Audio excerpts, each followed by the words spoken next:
Okay, at this point you may have been through all of the options, all the menus, all the settings, set up your player within the game, and maybe you're ready to start the game, or maybe you've bypassed all of that stuff and you just want to get right at it and play the game. Um, so I'm going to set up a round here, just as a solo round. Um, I'm going to pick a course. I don't know. We'll pick one. It doesn't matter. Let's pick Castle Pines. I haven't played Castle Pines yet, but when you pick the course to set up, and this doesn't matter whether it's a solo gameplay or whether it's a multiplayer game that you're going to host, or even a tournament round. Although a tournament round, often the API presets all this stuff for you. But so for a solo game or for a multiplayer game, you can pick the course, of course, by scrolling through the menus. You can type in the name. If you want to play Augusta, start typing it and it should come up. Castle Heights, I wanted to play Castle Pines, so that's the next one. Or you can scroll through the menus. Obviously you'll want to select what holes you want to play. I'm going to play all 18. I probably won't record all that, but I'll at least start with that. And then the game filter. You can pick different types of games, whether it's a practice, a regular stroke or medal play, match play, skins play, or a challenge game. And within each of these game filter types, there is a different actual type of game. So on stroke play, you can have individual stroke play, where all players just count up their individual scores like you would on the weekend with your buddies. Or you could do a team stroke play where the strokes are added for those players on the same team. An alternate shot stroke play, foursomes, individual Stableford, hazard golf. All of these other modes of play or methods of play, MOPs, are probably described on the social.perfectparallel.com website, or you can find them in the forums, or ask a question, and I'm sure people could answer for you as to what these individual or what these game types are. And again, there are different game types, whether it's match play or stroke play, or practice or challenge play, or skins play. Lots of different options, lots of different methods of playing the game. Hopefully you can pick one that you enjoy playing. Once you've chosen the game filter and the type that you're going to play, you would obviously pick your conditions. So the pins will either be set at easy pins, medium pins, or difficult pins. Those are the three options. So pick one that you want. If you want to challenge yourself, maybe try a difficult pins. Same with the tees. You can set the tees based on, now these are assigned in the course design themselves, but you can scroll through and pick which ones are available and decide which tee you want to play from. The championship tee is typically the farthest one back. The ladies or forward tee might be the nearest ones, or perhaps even a challenge tee if the course has them. So I'll just pick a back tee just for the heck of it. You want to pick your green stimp meter. So this defines how fast the greens are. Most greens are between 8 and 10 probably for most of us weekend golfers in real life. Higher than 10 is basically what you might see on the PGA Tour and European tours. You get up into the 13s and 14s. Those are generally only ever really seen on the major tournaments, and maybe not even all of those. Possibly on select courses such as Augusta or the U.S. Open that the 2016 U.S. Open at Oakmont, for instance, had very quick greens. You'll also want to set the firmness of the course. This is the fairways and the greens, and those can be either soft, normal, or hard. Of course, softer meaning the ball doesn't bounce as much, doesn't roll as far. A normal would be a midway point between the soft and the hard conditions. And of course, hard would be the ball bouncing a little more and rolling a little farther. Gimmies, of course, if you want to set those at 2 meters, 2 feet, 4 feet, 6 feet, 8 feet, or 0 feet. Set whatever your preference is. Automatic gimmies, does it automatically give that to you, or do you have to select that you're going to take a gimme, giving you the option to putt out if you want? Again, that's up to you and the game settings that you want. Handicaps, most of the time these are turned off, or at least that's how I play. A lot of, again, I don't think many tournament sites at the moment have these enabled, or they wouldn't use them here. If they were using them, it would be a handicap that was established at that tournament site, rather than a handicap that you would assign yourself in the game. And this handicap would be the same as the handicap you set in your player setup when you set up your player. But again, those are typically off. Otherwise, it would report a net score as opposed to a gross score. And again, it's just a different method of scoring and playing. Mulligans, of course, again, always have the option for mulligans. Only on the first tee, perhaps, or no mulligans. Those are the options. Decide as you wish. The maximum number of players, anywhere from 1 to 8. Doesn't matter if there are 8 players, you can still play with less than 8, and away you go from there. I suggest leaving this on 8 all the time.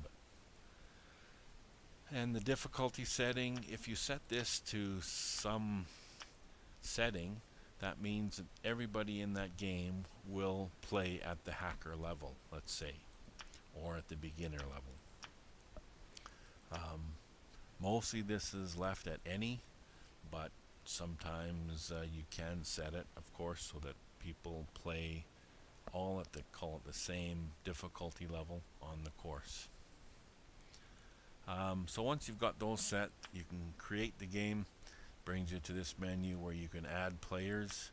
If you want to add 2 here, now I'm adding a hacker. And again, because I've chosen any level, I can play at the hacker level. And then you can also pick these in different teams or different colors. So if you want to have a blue color for hacker, or purple, or whatever, you can pick those. And again, if you have more players, let's say you've got, have I got 4 here? I got the pro, hacker, so the amateur in there. If I want to make these teammates, I can set them at the same color, and then these guys are going to be the yellow. So these 2 could be a team if I was doing team, although I've called it individual stroke, so the team doesn't really matter. And again, you can remove players simply by left clicking and saying clear the player from the game. If everything's good, you can click on ready and then start the game. So the game loads up, obviously depending on the speed of your computer and the amount of detail in the courses. It may take longer or shorter to load up the game. Load up the course, I should say. And I've got my settings for daytime, nighttime still set at the night. So anyway, this is a little bit different, but nonetheless, it still works. You bring up the map, you can see the map direction, you can see these spots here, of course, as your aiming spots, let's call them. And this green one here, which you can barely see, that would be the pin that's on that green. And that's in the map view, of course. You could do a flyby.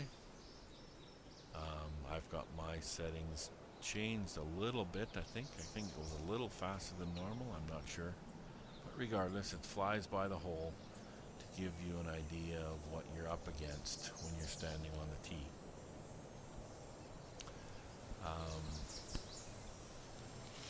again, it's at night here a little bit, so let's not, don't worry about that too much. Obviously, your lighting might be a little different, or will be a little different. Oops, I've just accidentally clicked the wrong way. There's the fairway. So you can aim by, you can barely see the pole here, the barber pole, let's call it, the red and white pole if you're in the daylight. And as you can see, as you move it, it gives you the distance from the golfer, as well as the elevation. So it's 8 feet away right now, 5 inches up. If I click out here somewhere, again, if it was in the daylight, you might see it, but now that's 275 yards away, 89 feet downhill, which would tend to make the ball carry even farther than it normally would if it's the downhill shot. I'm also downwind, the wind blowing from behind to front at 9 to 14 miles an hour. This isn't precise yard or wind speed because I'm on Tour Pro, and that option has been set to off for the wind speed, so it gives a general range of speed as opposed to an exact speed. Obviously in the top left it shows you the yardage you have left, and up and downhill, 42 yards downhill, 565 yards, and it's my first shot. I've also turned on my steam overlay and my frames per second. As you can see, it's here hovering around 20 or 28. I'm not sure what that is. One of those two. If I bring up the console, which I believe is F8. Where is that? F8. Oops, here's the console. But anyway, it shows here frames per second 28. So I like to have it more than 30. So ideally I'd want to turn down some of my settings, because I think I've got this, my settings are probably kind of maxed out here. So again, if I turn some of this stuff down, you know, turn down the trees, I'm going to turn the shadows down. I hope then, maybe I'll turn some of this down. When I go back to the game, I'm now at 30, 29 to 30, so it's a little better. I like to keep it at 30 or higher, just to try and get a smooth swing meter. So again, I've got the 3-click here selected, so I click once to start the power meter. It'll come up somewhere around 12 o'clock. I'll click again, and then the meter will return back, and I'll try and click again at 6 o'clock. So there's one click, there's my power, and there's my snap. Well, I missed the snap by a bunch, and you'll see the ball started heading off to the right. Wasn't very good shot, but nonetheless, there's my shot. I'm just gonna, so again, post shot tells me the distance it went, the carry distance, how far I have left to the pin, and what's my current lie. I can re-hit it from here if I want, and that would cost me a 1-stroke penalty, so this would be like hitting 3 off the tee.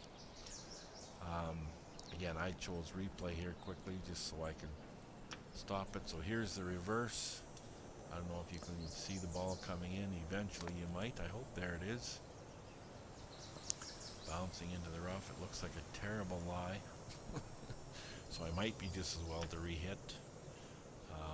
My follow cam, if you want to see it this way, again, it follows the ball through the trees into the rough, and again, the ball disappears into that long, deep rough.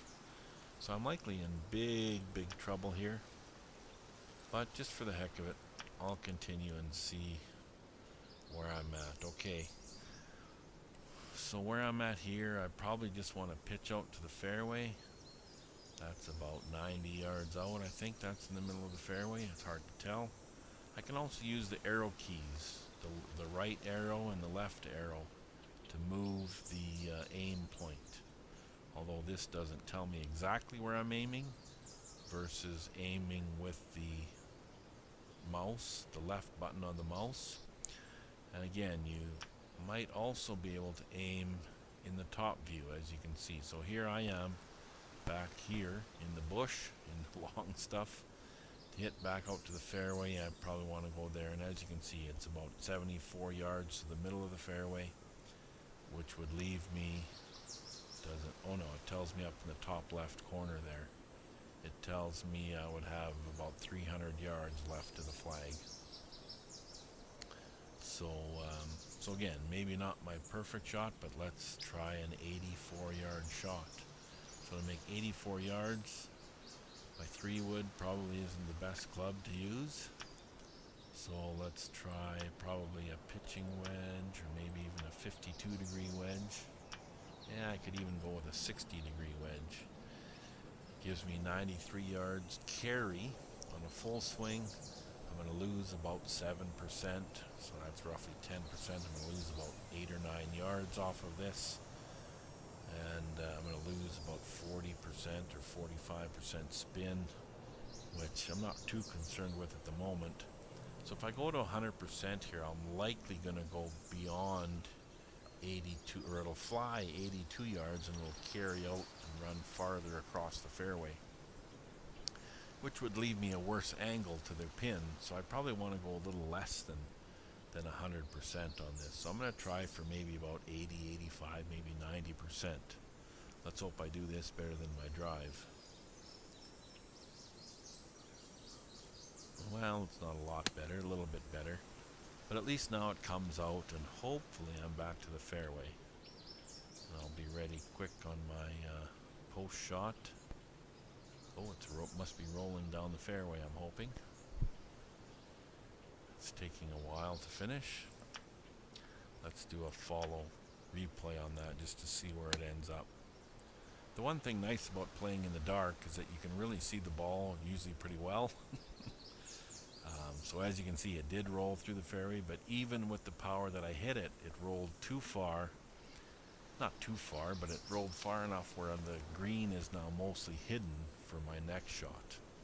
As you can see, the total distance went 122 yards, where I was trying to only go about 80 or 85 yards. Oh well, we can try that again. So I'm going to turn the map off. And now, again, the wind is downwind. I got 254 yards left, and I'm 30 feet downhill. And one thing we forgot to mention on this course is that we're at elevation. So at higher elevations, the air is thinner, and there's less resistance to the ball flight. So the ball will likely fly upwards of 10% or even more farther. So if the ball flies 10%, or only, if I need to hit 90% of this, then ideally the ball would travel that extra 10%. So I need 90% of this, which is roughly 25 yards shorter than this. So that's 255 less 25 is about 200, what's that, 230 yards I want to hit this. Because it's also 30 feet downhill, I probably need to hit even one less club. So instead of 235 yards, this probably takes off another 10 or 15 yards. So that would mean maybe I only have to hit it 220 yards or 215 yards or something. So then I might want to select a club a little bit less than what that full distance is. I'm also going to take into account that I've got a bit of a tailwind. So I'm going to hit a club that should carry 211 yards from the fairway. And even though I've got 254 yards, the elevation of the course, the wind at my back, and the downhill to the pin hopefully should get me a 3-iron to the green. Now again, the green's kind of hidden, but nonetheless I'm going to go for it anyway, see if I can fly it over top of the tree and land it right on the pin. So again, this is about 100% shot. Let me see what I can do. A little more than 100%, but it looks like I hit the snap pretty good. And that, did it get through the trees? Hard to tell. 31 feet 3 inches left. Let me try a follow cam on that and see what that replay shows me. Oh, I did carry right over top of the tree. Did I make it past the bunker? Oh, just got caught up in the rough there. But still, a pretty decent shot.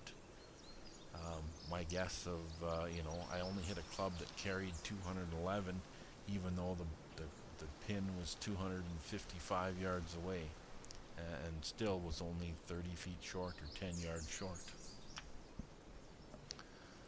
All right, chipping. I'm not very good at chipping, but 66 feet, and you'll see now it says R, which means that includes the roll.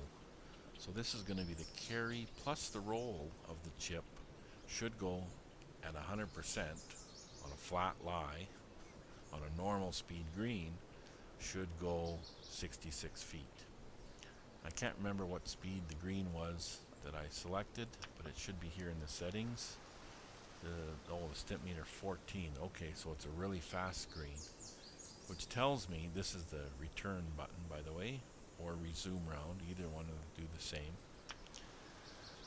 Which tells me that once I get to the green, it'll roll really fast, really quickly.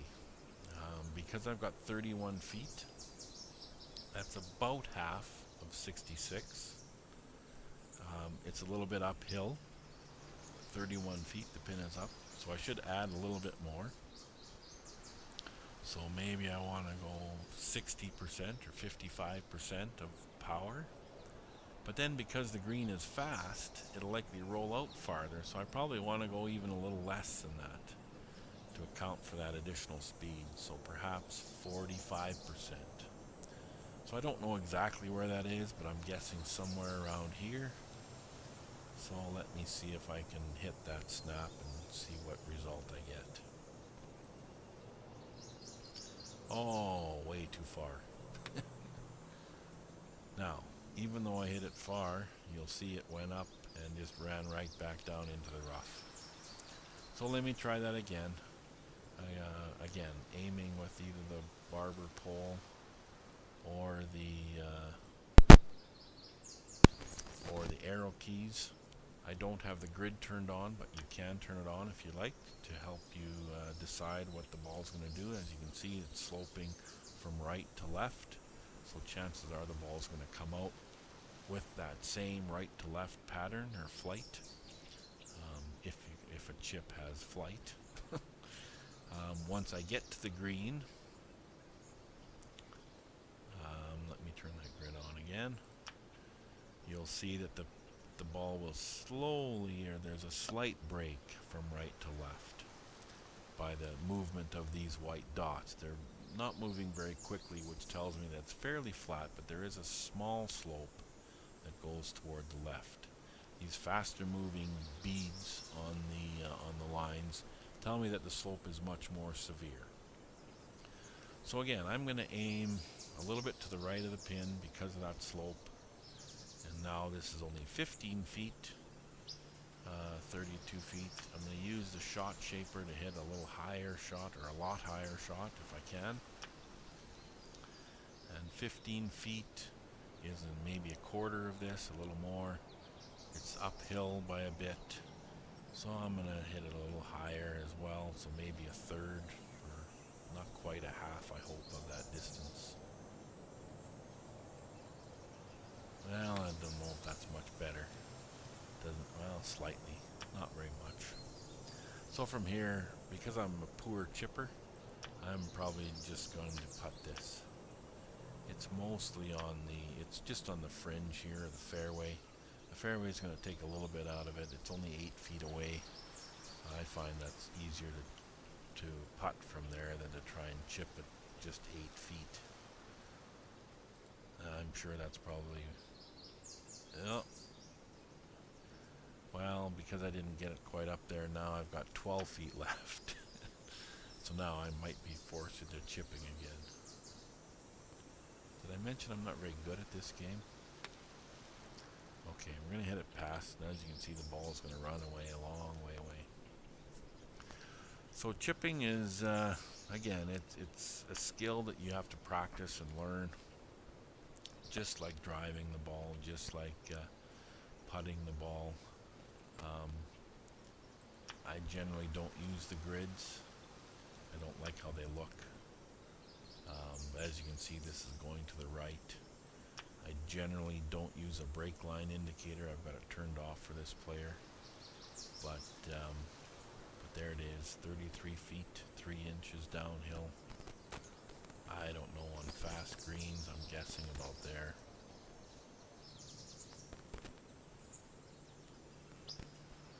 Again, I don't use the 3-click swing method very often either. I'm usually using RTS. I'm going to say it's going to continue to brake to the right.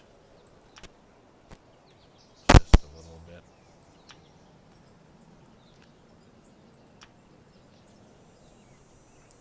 9 feet. Is that 9 feet? Who knows? Apparently not. So looks like it's probably going to be a 3-putt. Again, I can click gimme. I generally don't like to use gimmies, but nonetheless. You'll notice here the screen's a little bit brighter. That might be because of my active or adaptive lighting. It might also be because the time has changed and now the light is behind me instead of me looking into the frame, looking into the moonlight, let's call it. So that makes it look a bit brighter than previously. Oh, I hit this way too far. I likely bounced right over the hole. Oh, it did go in. Lucky. Okay, so now I'm on to the second hole. Oh, and it tells me I got a 10. Beautiful.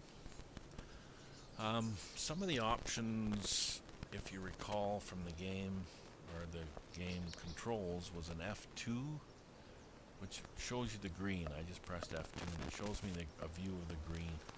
I generally don't use this, but sometimes it can be handy. And again, if the settings are right, you can aim in this view. So, for instance, this is 350 yards away, 48 feet downhill. If I aim right here,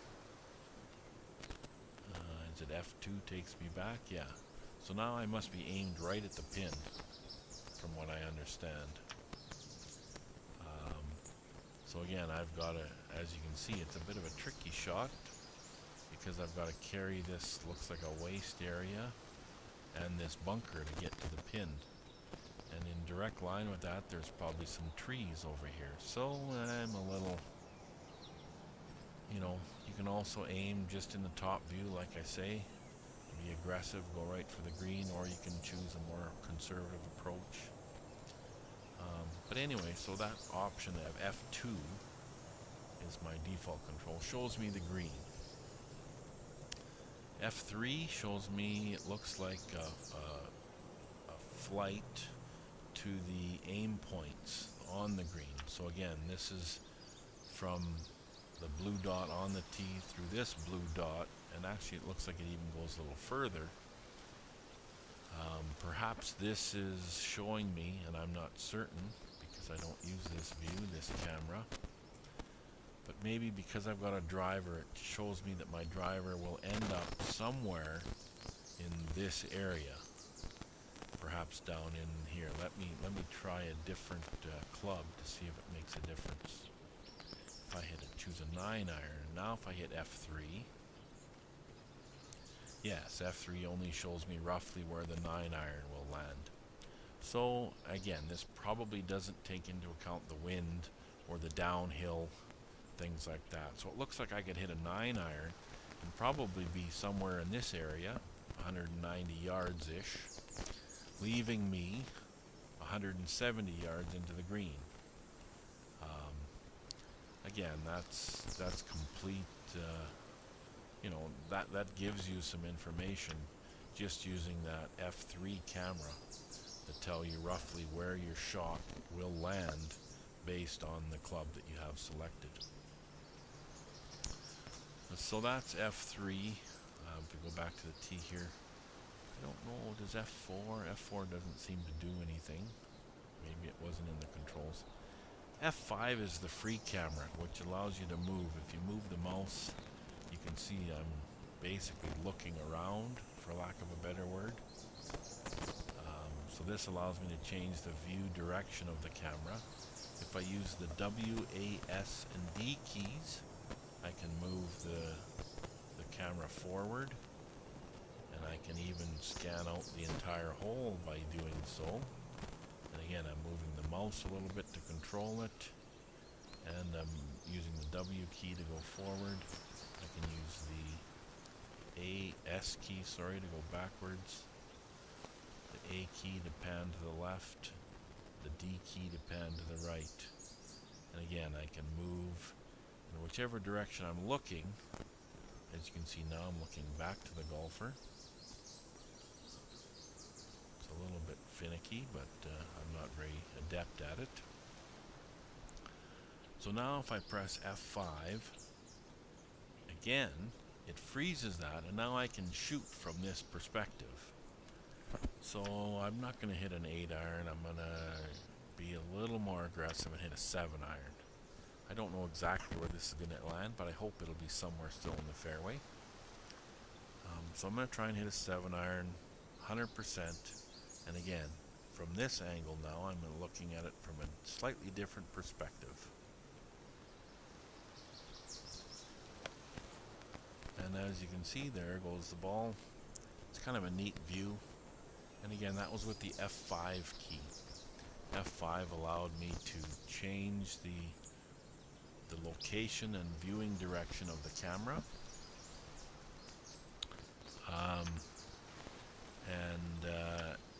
And then it, I could watch it from a different angle. So this is a replay from the tee, or from the follow camera. As you can see, my 7-iron landed in the fairway, rolled out a little bit, and on this 354-yard hole, ended up in the fairway, and I've got 146 yards left to the pin. So, there we go.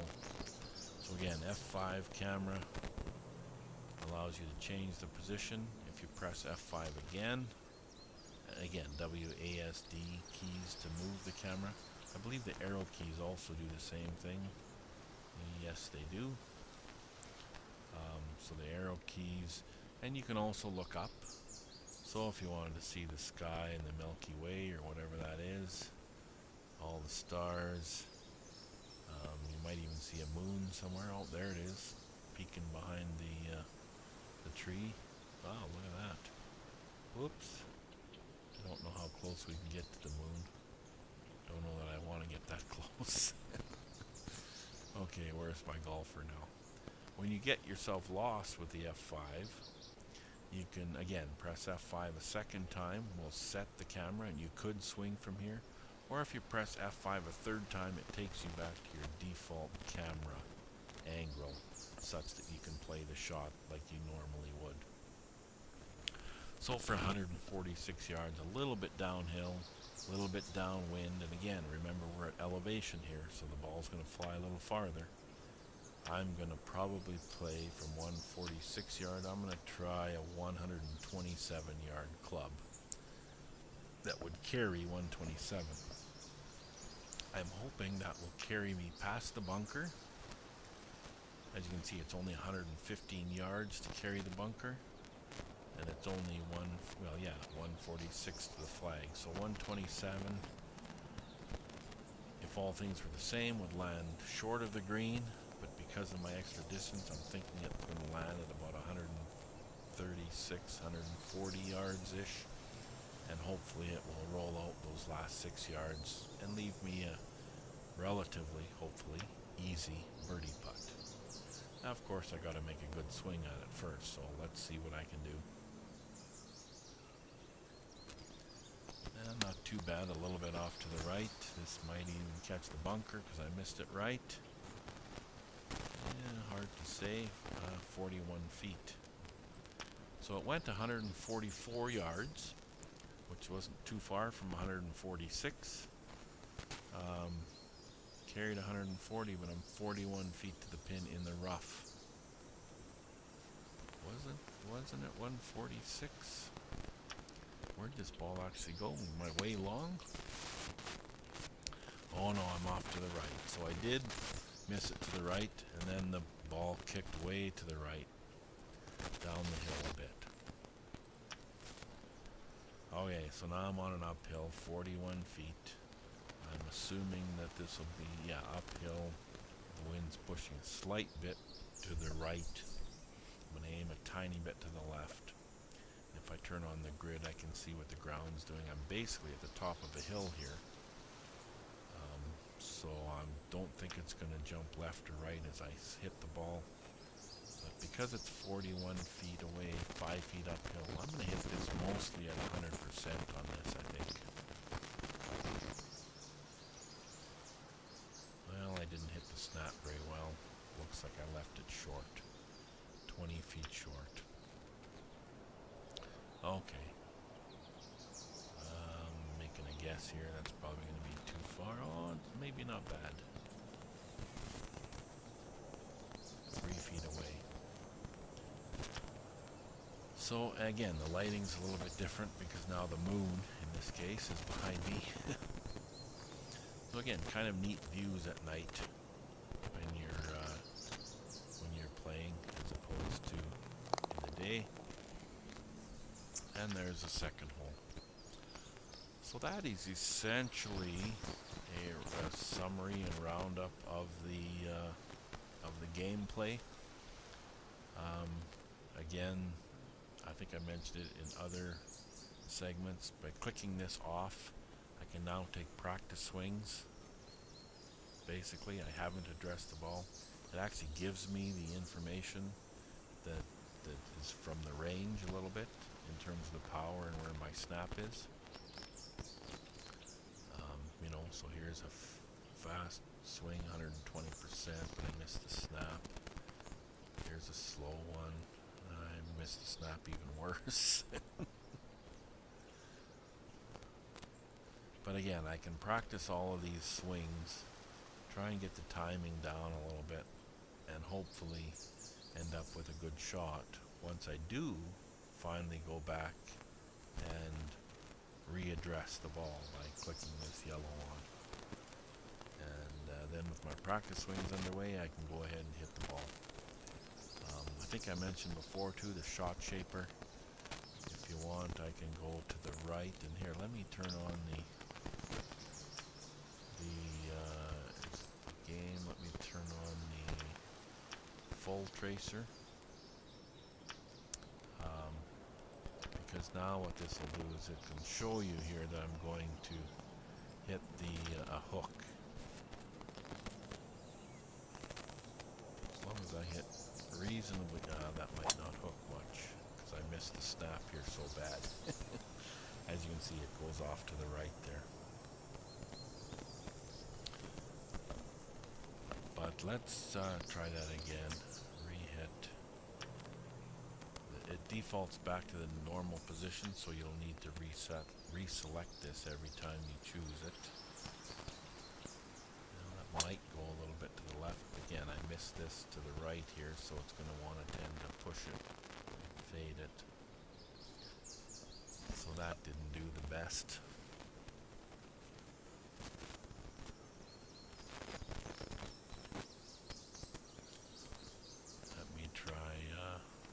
Let me try another one just for the heck of it. I'm only hitting a 3-wood, so I'm going to try and hit it a little better. There. So now you can see that the draw that I had put on here, even though I hit the snap pretty close, has moved this ball to the left. So that's the shot shaper. Again, this is for a high shot.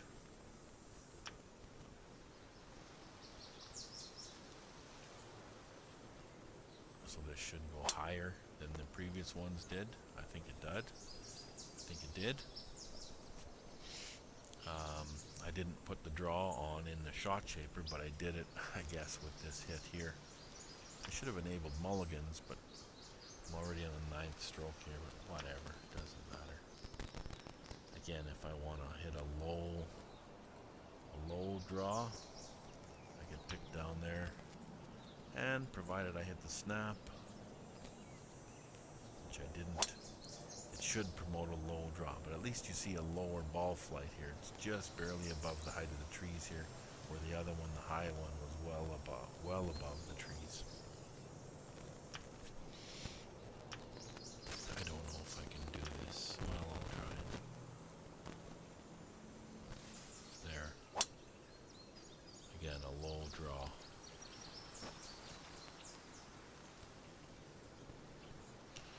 So again, you can use a shot shaper. You can use the, pick a different club, hit a pitch shot, a chip shot, a flop shot, or a full shot. And again, you just need to pay attention to the caddy advice as well when you're not in the fairway especially. So yeah, that essentially is the game.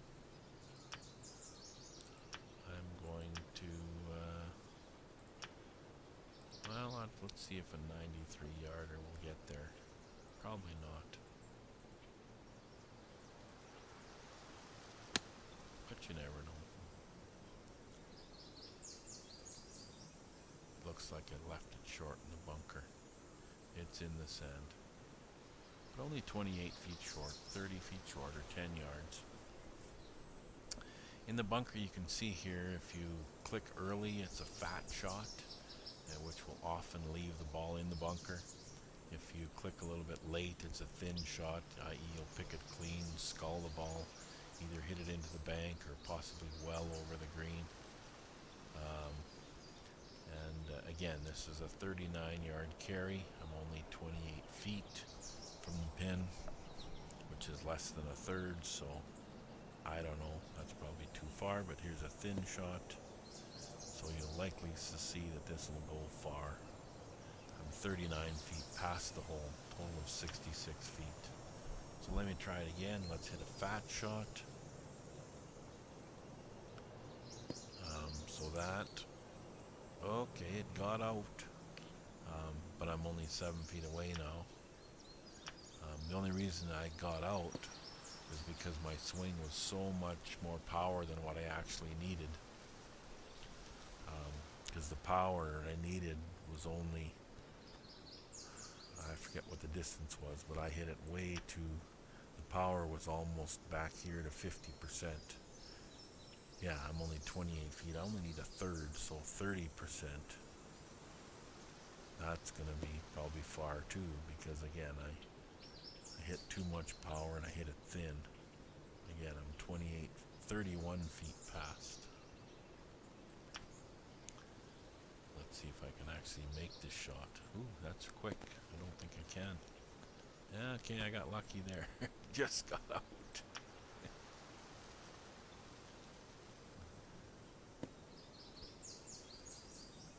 Okay, see, there you go. Again, sand play takes practice so that you can determine what the power is required, what the loft you need, and whether you want to hit it thin or fat out of the bunker.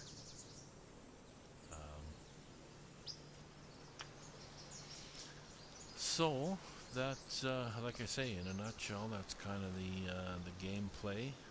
I think I've covered most of the aspects. This has been a bit of a long video, but yeah, like I say, I hope it covers some of the features of the game, and hopefully allows you to enjoy playing. Jack Nicklaus, Perfect Golf.